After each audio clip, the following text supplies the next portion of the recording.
નમસ્કાર મિત્રો, ખાસ કરીને એક વરાપનો રાઉન્ડ અને એ પછી ફરીથી પાછો એક વરસાદનો રાઉન્ડ આવવાનો છે ને એ સાથે આપણે ચોમાસું પાક તૈયાર થઈ ગયો હોય એની અંદર શું કરવું જોઈએ સંપૂર્ણ વાત કરવાની છે। સૌપ્રથમ તો હું આપને એ જણાવી દઉં, થોડા દિવસ પહેલા આપણે એક વિડીયો મૂકેલો હતો કે કોઈ પણ દવાનો છંટકાવ કર્યા વગર ઈયળ કે ચૂસિયાનું નિયંત્રણ કેવી રીતે કરી શકાય। એ વિડીયો પણ આ વિડીયોના અંતમાં અહીં સાઈડમાં બતાવવામાં આવશે। દરેક મિત્રો આ વિડીયોના અંતમાં એ વિડીયો જોઈ લેવાનું છે। હવે ખાસ કરીને અત્યારે જોવા જઈએ તો 3 થી 9 સપ્ટેમ્બરનો જે વરસાદનો રાઉન્ડ ચાલી રહ્યો છે, આજે 7 સપ્ટેમ્બર થઈ છે। 7 સપ્ટેમ્બર સુધીમાં રાજ્યના અનેક વિસ્તારોની અંદર આ વરસાદનો રાઉન્ડ છે એ જોવા મળ્યો છે। એની અંદર ઘણી જગ્યાએ સામાન્ય વરસાદ તો અમુક જગ્યાએ ભારે અને અમુક જગ્યાએ અતિ ભારે વરસાદો પણ નોંધાયા છે। જોકે આજે 7 સપ્ટેમ્બરથી આ વરસાદની તીવ્રતામાં ઘટાડો થયો છે।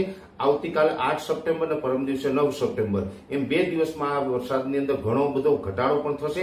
જોકે આવનારા 2 દિવસ જે વરસાદની તીવ્રતા છે એ મધ્ય ગુજરાતના જે ભાગો છે, જેમાં બરોડાથી લઈ છોટાઉદેપુર, દાહોદ, ગોધરા, મહીસાગર, અરવલ્લી અને જે રાજપીપળા સુધીના વિસ્તારો છે કે ભરૂચ સુધીના વિસ્તારો છે એમાં થોડીક આવનારા 2 દિવસ શક્યતાઓ રહેશે। બાકી ઓલ ઓવર ગુજરાતની અંદર ક્યાંક હળવા છૂટાછવાયા ઝાપટા અથવા તો વાદળછાયું વાતાવરણ રહે ને ઘણા વિસ્તારોની અંદર તડકો પણ હવે નીકળતો જશે।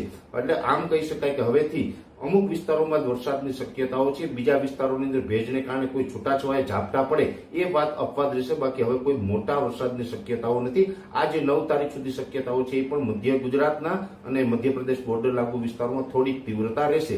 એટલે આમ જોવા જઈએ તો અત્યારથી જે વરાપનો માહોલ છે અને આ વરાપ છે આમ તો 13-14 સપ્ટેમ્બર સુધી જોવા મળશે। જોકે 13-14 સપ્ટેમ્બરથી ફરીથી પાછો એક વરસાદનો રાઉન્ડ આવે તેવી શક્યતાઓ છે। જોકે એ રાઉન્ડ છે એ સાર્વત્રિક નહીં હોય અને અતિ ભારે પણ નહીં હોય, એટલે કે અતિવૃષ્ટિ કરે એવો નહીં હોય, પણ ચોક્કસથી સારો એવો વરસાદનો એક રાઉન્ડ આવશે। અમુક જગ્યાએ એને હિસાબે અતિ ભારે વરસાદ પડશે, બાકી અતિવૃષ્ટિની શક્યતાઓ હાલ એ રાઉન્ડની અંદર પણ દેખાતી નથી। જોકે ચોમાસું હજુ ઘણું બધું લાંબુ ચાલવાનું છે, આપણે ગઈકાલે પણ ચર્ચા કરી ચૂક્યા છે। હજુ ચોમાસાની વિદાય થાય તેવી શક્યતાઓ નથી, જે આપણે ગઈકાલના વિડીયોની અંદર સ્પષ્ટ એના ટેકનિકલ કારણ પણ જણાવ્યા છે। પણ આ 13 તારીખથી જે વરસાદનો રાઉન્ડ ચાલુ થશે એ પણ 4 અથવા તો 6 દિવસ સુધી ચાલી શકે છે અને એના પછી પણ સપ્ટેમ્બરના એન્ડમાં પણ એક વરસાદનો રાઉન્ડ આવવાનો છે। એટલે આ રીતે જે વરસાદના રાઉન્ડ આવવાના છે, જો કે જે વિસ્તારોની અંદર વરસાદ હશે ત્યાં વાતાવરણ થોડુંક ઠંડુ રહેશે। બાકી હવે 9 તારીખ પછીથી જે વિસ્તારમાં વરાપ હશે, વરસાદ નહીં હોય,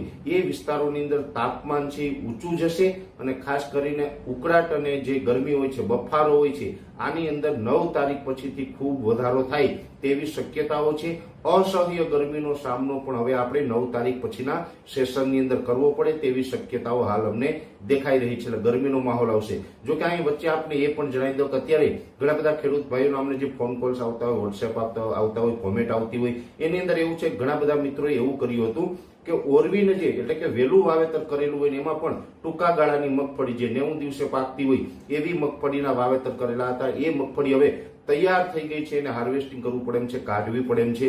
એ મિત્રોને જણાવી દઉં, જો તમે 13 તારીખ સુધીમાં સાચવી શકતા હોય તો અત્યારેથી એ મગફળીને કાઢવી જોઈએ। જો કે અંતિમ નિર્ણય છે એ ખેડૂતે જાતે લેવાનો છે, પણ અમારા તરફથી જે માર્ગદર્શન આપવામાં આવતું હોય ખેડૂતના હિતની અંદર, એમાં અમને એવું લાગી રહ્યું છે કે અત્યારનો વરસાદનો રાઉન્ડ અને વરસાદની કન્ડિશન જોવા જાય તો આજે 7 સપ્ટેમ્બર થઈ છે, તમે 8 થી 13 સપ્ટેમ્બરના રાઉન્ડની અંદર જો તમે સાચવી શકતા હોય તો જે મગફળી હોય અથવા તો સોયાબીન છે, જે કાંઈ તૈયાર થયું હોય ને હાર્વેસ્ટિંગ કરવું પડે એમ હોય તો તમે હાર્વેસ્ટિંગ છે તાત્કાલિક કરી લેવું। 13-14 તારીખ આવે ત્યાં સુધીમાં સચવાઈએ તો એ સારું છે।